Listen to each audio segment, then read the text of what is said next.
तर आज आपण बनवतोय थर लावून व्हेज बिर्याणी। त्यासाठी आवडीप्रमाणे सगळ्या प्रकारच्या भाज्या घ्यायच्या आहेत। भाज्या थोड्या जास्तच घ्यायच्या आहेत कारण आपण व्हेज बिर्याणी बनवतोय। सगळ्या भाज्या एकत्र करायच्या। त्यानंतर त्यामध्ये बिर्याणी मसाला, गरम मसाला, धने जिरे पावडर, पुदिना, कोथिंबीर, मिरच्या, दही, लाल तिखट घालायचं आहे, हळद घालायची आहे, मीठ घालायचं आहे आणि आलं लसूण पेस्ट घालायची आहे। तळलेलं पनीर सुद्धा याच्यामध्येच घालायचं।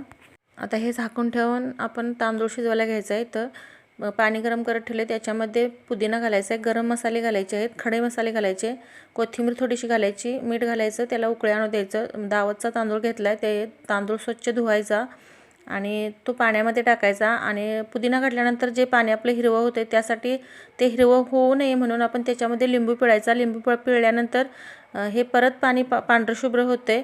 परत हा तांदूळ आपल्याला 70% शिजवायचा आहे, त्यामुळे तो झाकून बाजूला ठेवायचा। तोपर्यंत आपण ही भाजी फोडणी देऊया। कढईमध्ये तेल गरम करायचं, त्याच्यामध्ये कांदा टोमॅटो चांगला भाजून घ्यायचा आणि आपल्या मसाला लावलेल्या भाज्या त्याच्यामध्ये चांगल्या परतून घ्यायच्या आहेत आणि 5 मिनिटं फक्त वाफ काढायची आहे। आपल्याला ह्या भाज्या 50% शिजवायच्या आहेत। तोपर्यंत इकडे तांदूळ आपला 70% शिजलेला आहे।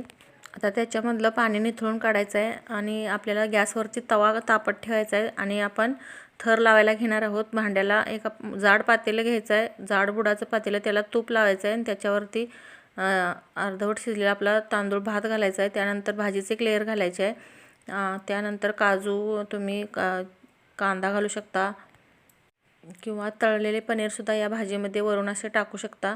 असे तुम्ही 2-3 लेयर भाजीचे आणि भाताचे करू शकता।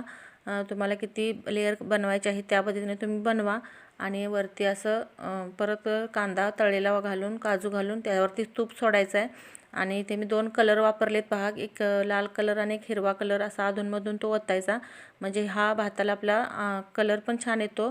तुम्ही नाही वापरला कलर तरी सुद्धा बिर्याणी खूप छान होते आणि मीडियम गॅसवरती आपल्याला 20 ते 25 मिनिटे ही बिर्याणी शिजवायची आहे।